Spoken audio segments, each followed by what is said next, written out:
Very much the organizing committee. Thank you to Πάρης Τρανός and Αθανάσιος Βακάλης for this great invitation. It's very nice to be here. So I'm going to talk about retinal vascular diseases, but obviously I'm going to talk only about the king of retinal vascular diseases, which is diabetic retinopathy. So starting with the case, is a 65-year-old female, type 2 diabetes, 15 years, decreased vision for a few months. Diabetes, hypertension, she's on glucophage, she takes a blood pressure pill, so she doesn't remember which one it is. In review of systems, renal function is unknown, hemoglobin A1C is unknown, right? Reminds you one of your patients, right? So this is the right eye. This is asymptomatic, vision is 20/25, plus or minus. This is the angiogram, and this is the spectral domain OCT. This is a central foveal thickness of 302 microns. And this is the left eye, 20/60, symptomatic, a few months, vision loss. And see again, this is the type of leakage that you get in the angiogram, and this is the type of structure that you get in the spectral domain OCT with a foveal thickness of 512. Now, I'm going to try to dissect into this case and get some educational messages at least. Now, obviously, we want to look into demographics when we see a patient. I like to see whether it's a type 1 or type 2 patient. The duration of diabetes has been shown to be important. Again, in terms of the metabolic status, we obviously want to see all of these things. We usually don't have them available. One thing that I want to emphasize, it's things that also stood up is, you know, if they are on insulin sensitizers, like Avandia and so forth, which are medications that have been used and have been reasonably abandoned by diabetologists nowadays because they do exacerbate diabetic macular edema, and obviously whether it had a recent MI or a CVA. Now, in terms of the examination, we all do pretty much standard things. One thing that I don't do that well, and I need to do a little bit more often, is actually try to grade diabetic retinopathy, actually be more careful in terms of clinical evaluation of our patients, and try to at least distinguish between mild, moderate, and high-risk non-proliferative diabetic retinopathy. In general, this is a theme that you're going to see from me nowadays. We all know, we've heard, you know, the DRCR-NET trials, we heard about the VIVID VISTA trials, but we do have also great trials that happened 30 or 40 years ago, which is the DRS study and the ETDRS study, and we need to actually, we have a lot of information in there. So, just to move forward, so this is our patient again, okay, just to remind you. Again, asymptomatic in this eye, very mild vision loss, mild central involvement, we could discuss about that. Now, these are multiple choice questions which are designed not for an examination, right? These are not for an examination, so there might not be a real correct answer. These are multiple choice questions that are designed just for interaction, okay? Just for the sake of interaction. So just keep this in mind. So which of the following statements is correct?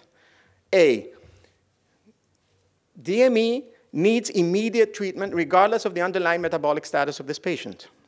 B, this DME needs treatment only after reasonable metabolic control, 3 or 6 months. C, the DME does not need treatment because the vision is too good. D, the DME does not need treatment because there is no central involvement. And E, I'm confused totally, I need more data. So, one of the panel, perhaps? Just a straight answer, you know, just by instinct. Don't think about it. We don't want to lose time. 20/25, yeah, almost, like 5.5 out of 6.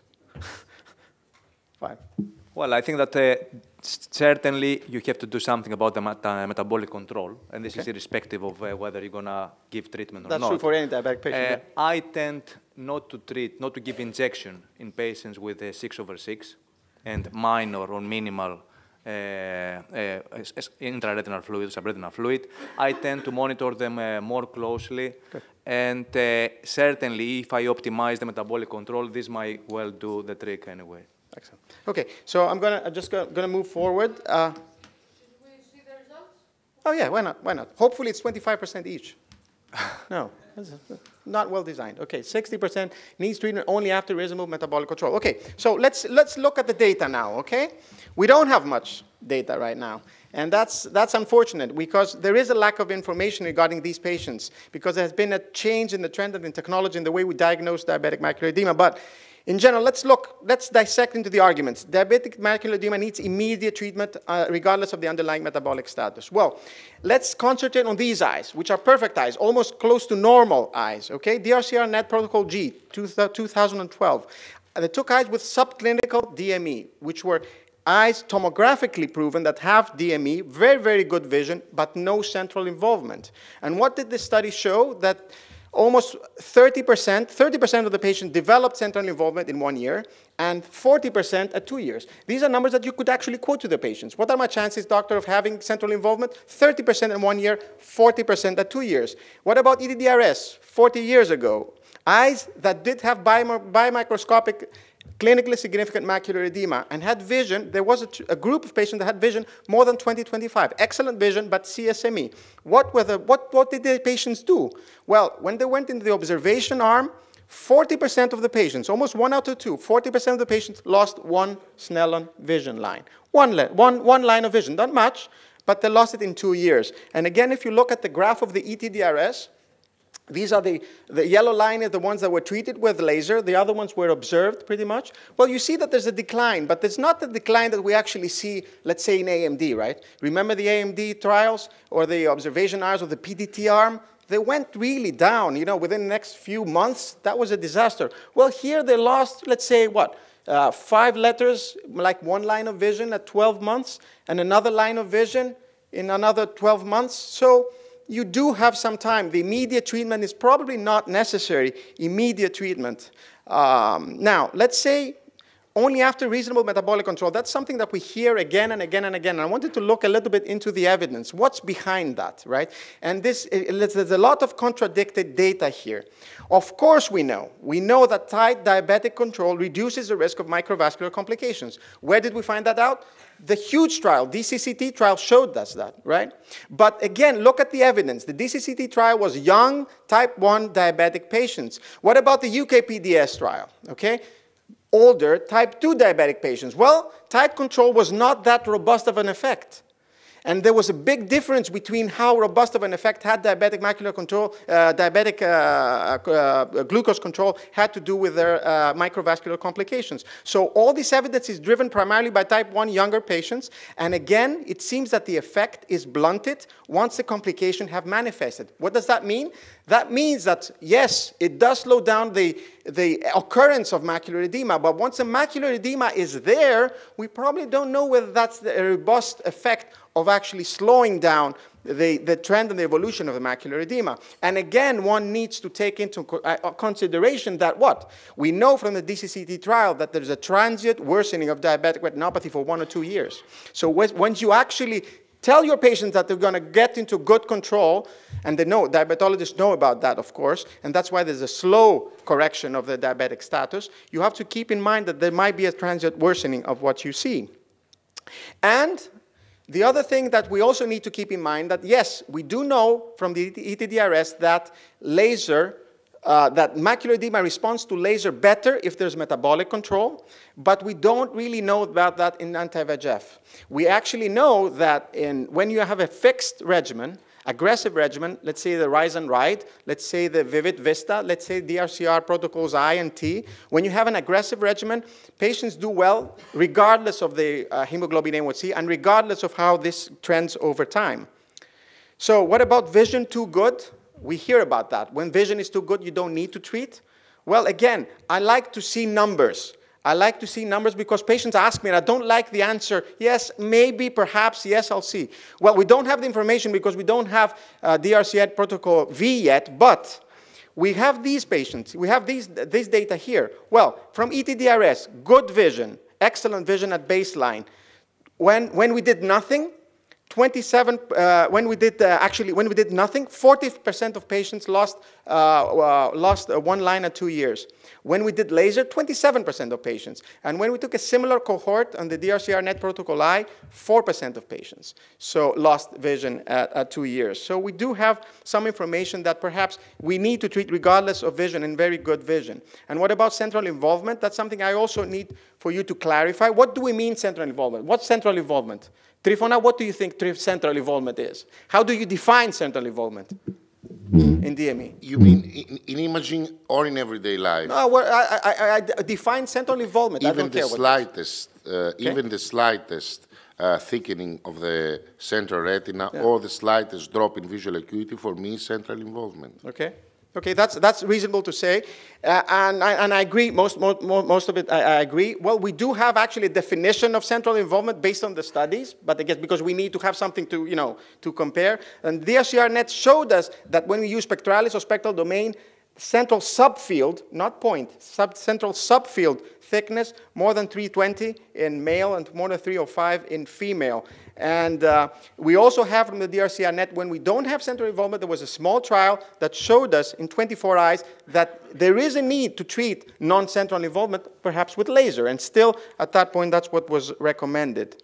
So again, having said all these things, I'm really confused. I don't think that we do have the right answer here. I think all the things are actually pretty, correct. One thing I would do, obviously, good metabolic control, and you do have time in order to make your decision.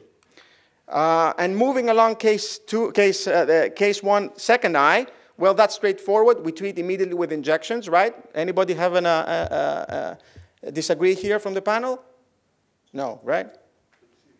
Okay, treat aggressively with injections. And again, what's the following statement? Do we need immediate treatment regardless of underlying metabolic status, or do we need treatment only after reasonable metabolic control? Well, I alluded to that pretty much in the previous argument.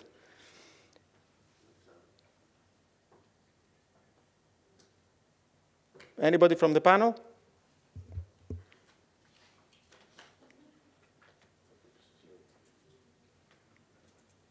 Well, sorry, but it's not very clear when you say DME, is what would you call with the EDTRS CSME? No, this particular patient.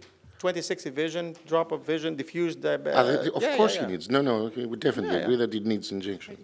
Treatment, don't wait, right? Of course. Okay. Well, that's the correct answer. We know that we do have some time with diabetic macular edema, but we don't have indefinite time. We've seen that. Rise and Ride, they waited for 2 years. Vision was not that good at 5 years. Restore waited for 1 year. Of course, they did laser in the observation, in the sham arm, but they did well in the long run. Again, what I told you before in regards to hemoglobin A1C, in the Rise and Ride, regardless of the baseline A1C, regardless of the course of the A1C during the trial, patients did well. This does not mean that you don't have you don't center your patients and you don't ask for metabolic control, but again, perhaps it's so robust.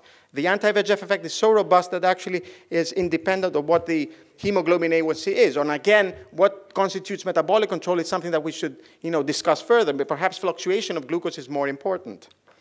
Now, what about if the patient had an MI 3 weeks ago? That would change our management? Yes, it would change, obviously, our management, unless there's a strong disagreement from the panel. Most of us would not use anti-VEGF agents for, let's say, 3, 4, 5, 6 months after a recent MI or a recent stroke. We could discuss other options, but again, we would feel more comfortable perhaps observing the patient for a few months before initiating treatment. Do I have some time to go into PDR, or? Okay. Okay, that's good. I had some PDR protocol S, but we'll see. Thank you very much. Alexandros, thank you so much, Alexandros. You are unstoppable. You took over Thanos as well, who was the second one to present. So remember to say to your patients, please control the sugar level.